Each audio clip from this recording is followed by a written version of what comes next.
Hello po. Itago niyo na lang po ako sa alias na Dodong. May ibabahagi lang po akong kwento sa inyo. Karanasan po ito ng aking tatay noong binata pa siya. Nakwento niya lang po ito sa akin at ikikwento ko naman po sa inyo. Lumaki si tatay sa probinsya. Sabi sa akin ni tatay, noong panahon daw nila, talamak ang aswang. Hindi daw tulad ngayon. Parang bibihira na lang kung mabalitaan ng mga ito. Noon daw, sa probinsya nila, halos buwan-buwan ka makakarinig ng balita na nabibiktima ng aswang. Mga buntis na nakukunan dahil binibisita daw ng aswang. Mga taong nawawala. Tapos makikita na lang nawakwak na ang tiyan. At marami pang iba. Kaya sobrang ingat daw nila noong mga panahon na yun. Madalas daw silang pinagsasabihan nila lola at lolo na wag magpapaabot ng gabi sa labas. Madami naman daw silang pangontra noon sa aswang. May mga bawang na nakasabit sa iba't ibang sulok ng bahay. Ang buntot pagi naman daw, nilalabas ni lolo sa gabi. Para laging nakahanda daw yun na gamitin kung kinakailangan. Ang mga aswang daw noon ay sobrang mga tuso. Magaling sila magpanggap na tao. Parang normal. At talagang marunong makipaghalubilo. Malalaman na lang na aswang pala kapag inusisa mo na ng mabuti. May tindahan daw sila lola nun sa isang maliit na palengke sa bayan nila. Ang tinda daw nila nun ay sari-saring mga gulay. Yung iba daw tanim mismo nila lola at lolo. Si tatay daw palagi ang naghahatid kay lola sa palengke gamit yung tricycle nila. Minsan daw nag-i-stay siya doon para tulungan si lola sa pagtitinda. Sabi ni tatay, meron daw katabing tindahan si lola ng karne. Pero umalis daw yun dahil lumipat sa ibang bayan sa mas malaking palengke para doon na ipagpatuloy ang negosyo. Nabakante daw ng ilang linggo yung katabing tindahan nila lola. Hanggang sa isang araw daw, nakita na lang nila na may mga nakasabit na doon na longganisa. Ang may-ari daw noon ay itago na lang natin sa pangalang Aling Lorna. Noong unang kita daw nila tatay kay Aling Lorna, nakipagkilala daw agad ito sa kanila. Ang kwento sa kanila ni Lola ay sobrang kwela daw nitong bagong tindera at sobrang bait pa. Tapos minsan tinutulungan din daw si Lola sa mga paninda niya. Tapos madalas pa sila bigyan ng longganisa na paninda nito. At dahil daw doon naging magaang yung loob nila lola sa bagong tindera na yun. Wala naman daw kakaiba noon kay Aling Lorna, bukod sa paninda niyang longganisa. Noong mga panahon daw na yun, medyo may kutob daw si tatay doon kay Aling Lorna. Kasi yung longganisa daw na binibenta niya, wala daw bawang na halo. Nagtataka daw siya kasi ayun daw ang unang malalasahan mo sa longganisa. Pag daw binibigyan sila noon ng longganisa, pansin daw nila nakakaiba yung lasa nun kumpara sa mga iba nilang natikman ng longganisa. Masarap naman daw pala kapag walang halong bawang. Pero ang weird pa rin daw pag wala. Minsan daw napapatanong na si tatay kalalola na hindi kaya aswang si Aling Lorna dahil ayaw niya sa bawang. Pero tinatawanan lang daw siya nila lola. Sinasabi sa kanya na hindi daw talaga nilalagyan ni Aling Lorna ng bawang yung longganisa niya. Gusto niya daw kasi na siya lang ang naiiba. Patok din daw kasi yun sa mga suki niya. Napaisip daw si tatay. Pero tama nga naman daw. Kasi masarap naman daw talaga yung longganisa na gawa ni Aling Lorna. Tsaka since wala naman daw siyang matibay na ebidensya na aswang si Aling Lorna, sinuwalang bahala na lang daw niya yun. Normal naman daw na tao yung datingan ni Aling Lorna. Ilang buwan daw ang lumipas. Nakilala na daw ni tatay si nanay. Niligawan niya daw si nanay hanggang sa mapasagot niya yun. Matapos ang ilang buwan daw ulit, nabuntis ni tatay si nanay. Ang bunga nun ay si kuya, yung panganay namin. Nagulat pa ako nung kwento ni tatay yun. Kasi parang nabilisan ako sa love story nila. Ilang buwan lang buntis agad si nanay. Anyway, balik tayo sa storya. Nagdoble kayod daw si tatay noon dahil kailangan niya paghandaan yung panganganak ni nanay. Nagdoble ingat din daw sila nun dahil may buntis na silang kasama sa bahay. Mas lalo daw silang naging alerto sa gabi-gabi. Lalo na daw si Lolo. Madalas daw yung gising hanggang alas 12 ng gabi para lang abangan kung may pupuntang aswang sa bahay nila. Minsan daw nakikita ni tatay yun na nagkakape habang hawak-hawak ang buntot pagi. Salitan daw sila noon ni Lolo sa pagbabantay sa gabi. Noong mga panahon daw na yun, hindi na daw gaano nakakatulong si tatay kay Lola sa tindahan. Ang naging katuwang daw ni Lola sa pagtitinda noon ay si nanay. Noong magsimulang tumulong si nanay kay Lola sa tindahan, napansin daw nila Lola pati ni tatay yung pagbabago ni Aling Lorna. Kung dati daw ay kwela ito at palagi nakikipagtsismisan kay Lola, ngayon daw parang matamlay at palaging tulala. Sinusubukan daw minsan kausapin ni Lola. Tatanungin niya kung ano nangyari sa kanya. Pero ngingitian lang daw si Lola at sasabihin na ayos lang daw siya. Tapos babalik sa pagtulala. Ganun daw palagi si Aling Lorna pag andun si nanay. Palagi na lang daw nakaupo dun sa tindahan niya at parang malalim lagi ang iniisip.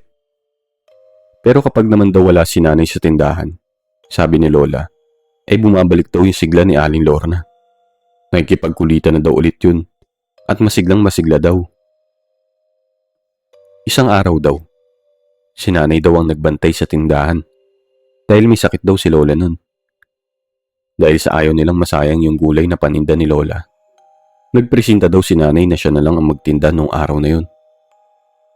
Kahit medyo nag-aalangan si tatay kung kakayanin ba ni nanay ang mag-isang magtinda, pumayag na lang din siya. Dahil gusto niya din malibang-libang si nanay. Sa bahay kasi nakatambay lang siya. Si tatay nga pala noon ay may trabaho daw sa isang farm, kaya hindi niya pwede samahan si nanay na magtinda. Hinatid daw ni tatay si nanay noon sa palengke, kasama ang mga paninda na gulay. Pagdating daw nila sa tindahan, napansin daw ni tatay at nanay na sarado daw yung katabing tindahan ni Lola, which is kay Aling Lorna. Nagbiro pa daw si tatay kay nanay at sinabing, baka nagkahawa na sila ni Inang. Halos magkadikit na kasi mukha nila pag nagchichismisan. Sabay daw sila tumawa ni nanay sa biro niyang yun. Pagtapos daw ayusin ni tatay yung mga ititindang gulay, ay nagpaalam na din siya kay nanay para dumiretso na dun sa pinagtatrabahuan niyang farm. Sinabi niya daw kay nanay na susunduin daw niya ito pagtapos ng trabaho. Hintayin na lang daw niya si tatay dun sa tindahan. Aagahan na lang daw ni tatay dun umalis sa farm para daw hindi sila gabihin sa daan. Mahirap na daw kasi buntis si nanay at talamak ang aswang ng mga panahon na yun. Noong araw daw na yun, nawala daw sa isip ni tatay yung maagang pag-uwi. Naalala niya si nanay na mag-isa sa tindahan. Tumingin daw siya sa oras. Mag-aalas 5 na ng hapon. Nagkukumahog daw siyang nag-ayos ng gamit. Hindi na naglinis ng katawan. Agad daw siyang sumampa sa tricycle at pinatakbo yun. Halos kalahating oras daw ang tatakbuhin ng tricycle para makarating doon sa tindahan. Medyo binilisan na daw ni tatay dahil ayaw niya ang abutin sila ng dilim sa daan pa uwi. Hindi niya daw alam kung anong meron nung araw na yun dahil parang ang bilis daw dumilim. Wala pa daw alas 6 ng gabi, madilim na agad ang langit. Pagdating daw ni tatay sa tindahan, yung tindahan na lang daw nila yung bukas. Sarado na daw yung iba pang tindahan. Noong makita daw ni tatay si nanay, agad daw yun tumayo. Tapos nagmamadaling lumapit sa kanya. Mangyak-ngyak pa daw yun. Nagtaka daw siya kasi ang ine-expect niya daw ang reaksyon ni nanay ay magagalit sa kanya dahil nga nalit siya sa pagsundo kay nanay. Pero hindi daw ganun ang reaksyon ni nanay nung makita si tatay. Hindi inis o tampo, kundi galak na may halong takot sa muka. Hindi daw alam ni tatay kung anong mararamdaman niya noon. Tinanong daw niya si nanay kung bakit parang takot na takot siya. Pero hindi sinagot ni nanay. Basta daw, ayusin niya na yung mga tirang gulay at umuwi na daw sila. Hindi na daw nagtanong si tatay. Inayos na lang daw niya yung mga panindang gulay at isinakay yun sa tricycle. Pagtapos daw isara ng tindahan, sumakay na si tatay sa tricycle.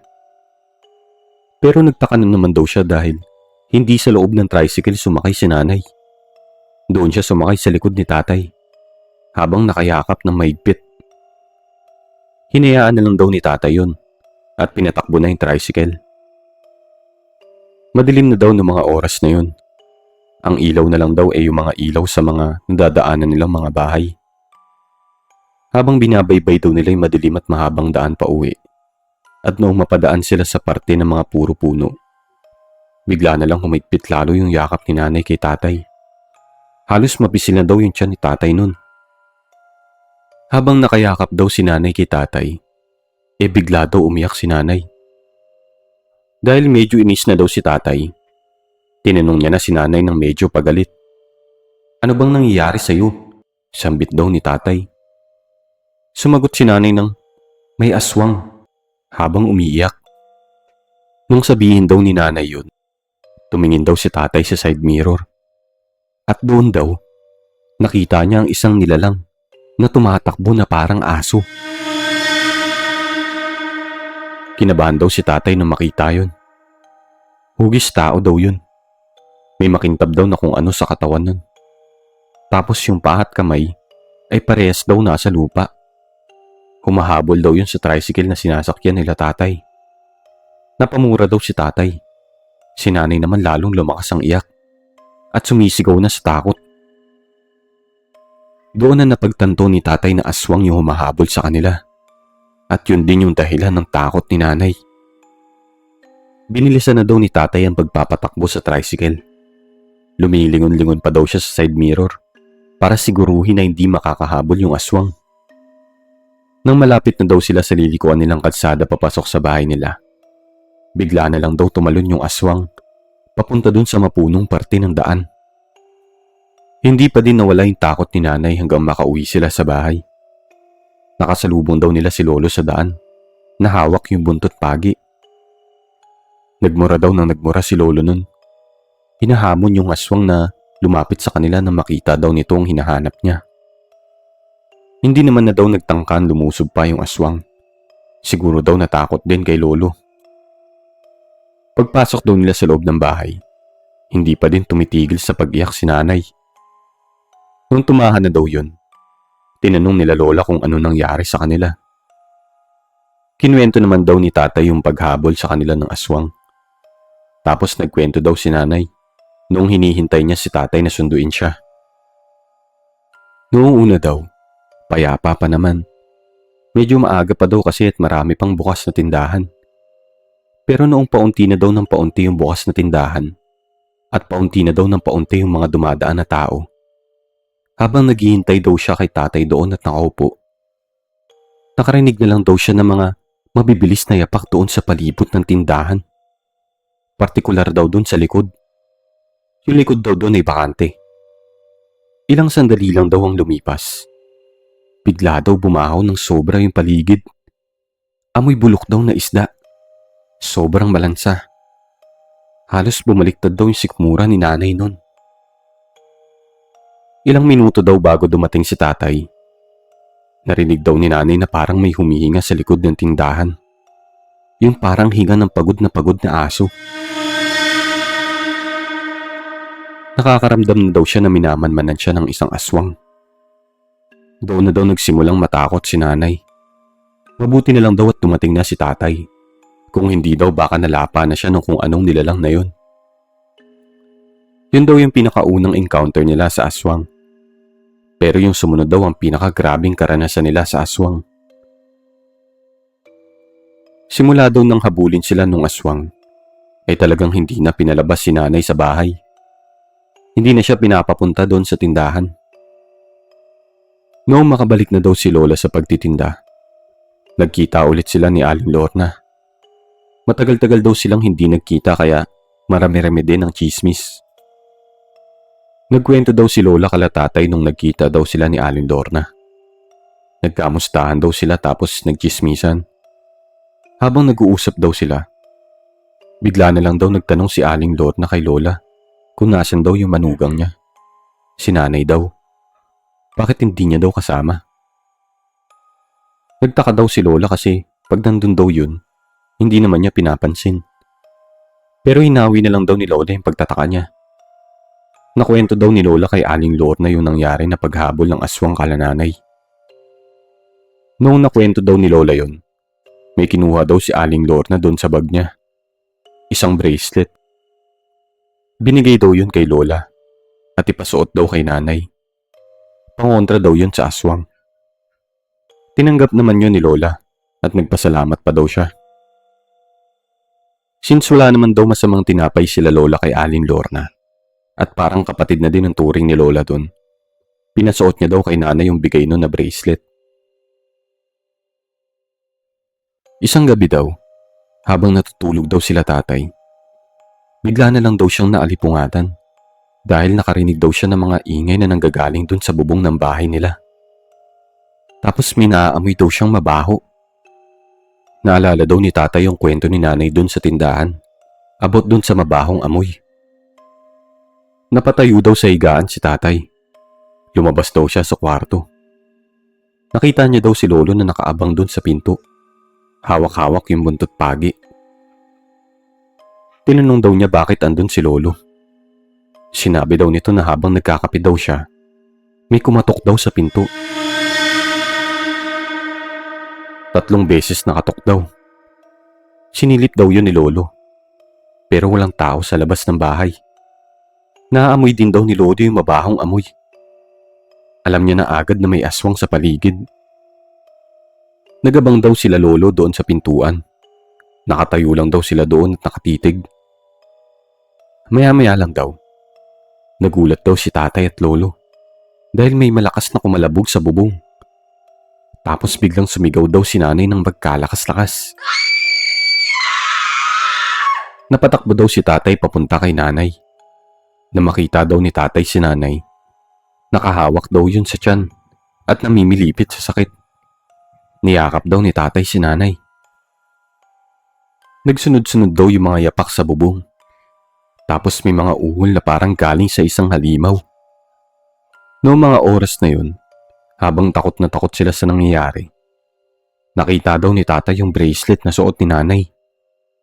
Bigla na lang daw pumasok sa utak niya si Aling Lorna. Doon na daw nila napagtanto na yung bracelet na binigay ni Aling Lorna ay naging gabay para matunton sila ng mga aswang. Kinuha daw ni tatay yung bracelet. Binuksan niya daw ng bahagya yung bintana at binato niya yung bracelet palabas. Sumigaw daw siya at tinawag ang pangalan ni Aling Lorna. Binantaan niya daw ito na kilala niya itong aswang. Mali daw ito ng biniktimang pamilya. Tapos pinagmumura niya daw pati yung mga kasama nitong aswang at sinabing uubusin ang lahi nila. Ilang minuto daw pagtapos sabihin ni tatay yun, nawala na daw yung ingay na naririnig niya sa bubong. Naging normal na din daw yung amoy sa paligid ng bahay. Nawala na din daw yung pananakit ng tiyan ni nanay. Kinabukasan, kukumprontahin daw sana ni tatay si Aling Lorna. Pero paghatid daw ni tatay kay Lola sa tindahan, sarado daw yung tindahan ni Aling Lorna. Pagtapos daw ng enkwentro nila na yun sa aswang, ay hindi na daw nagbukas ng tindahan si Aling Lorna. Doon na nila nakumpirma na positibong aswang nga si Aling Lorna. Wala na daw silang naging balita pa doon, hanggang sa naging bago na lang daw ulit yung nagtitinda doon. Wala na daw ulit silang naging karanasan sa aswang pagtapos nun. Pinanganak naman daw ni nanay si kuya na normal. Ilang beses pa nagbuntis si nanay nun. Pero dahil na din daw sa tapang nila tatay at lolo, hindi na muli pa silang ginambala ng mga aswang.